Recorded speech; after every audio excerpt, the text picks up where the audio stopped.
Hello my ICTA students. In this video, which is part 3, we've completed part 1 of intro tabs, then we did part 2 of intro tabs, and now this is the last part, part 3 of intro tabs, and we're going to do some more work on leaders. So first of all, make sure you've got no spacing turned on. Make sure your show and hide is on, and for this one we're just going to set 4 tabs. One at 1 inch, one left, one at 2.5, left at 4, and 5.5. So we've got 4 tabs there. They're all left, and that's fine. Now press your tab key, type your first name. Press your tab key, type your last name. Press your tab key, and let's type in WAEC, and press your tab key, and let's type room 105. All right, press enter. So now we want to copy that line so that you don't have to type a bunch of text. So put your white cursor here to select the line, and remember to copy is Control C. Now go Control End, E-N-D, make sure you're still on this screen. Press your tab key and go Control V. Oh, I pressed the tab key and I shouldn't have there. My fault. Okay, click at the beginning here and backspace once.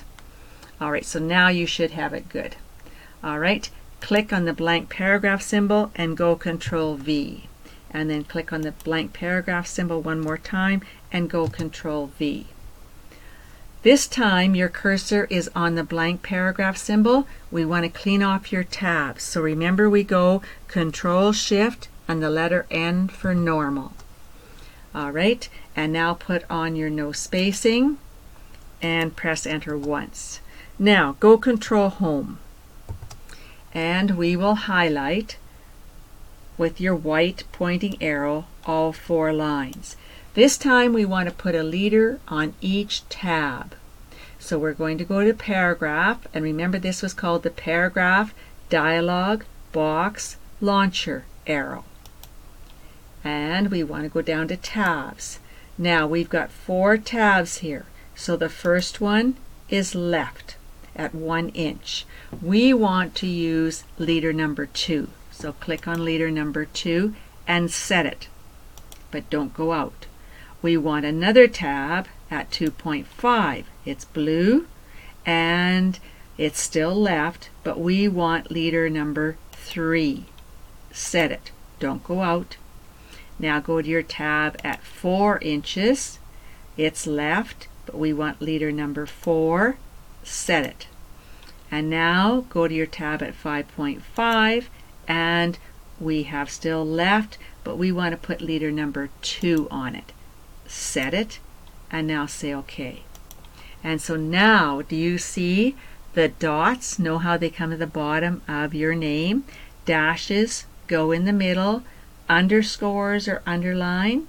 Okay, leader number 4 goes at the bottom, and those are the dots. So they lead your eyes from point A to point B.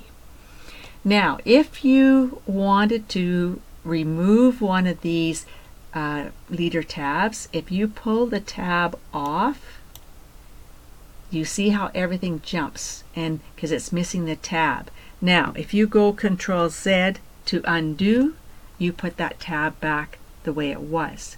So now I'm going to pull it off again, and this time we're going to put back a new tab. When you put back a new tab, the leaders don't come with it. Okay, so let's try this one at 5.5.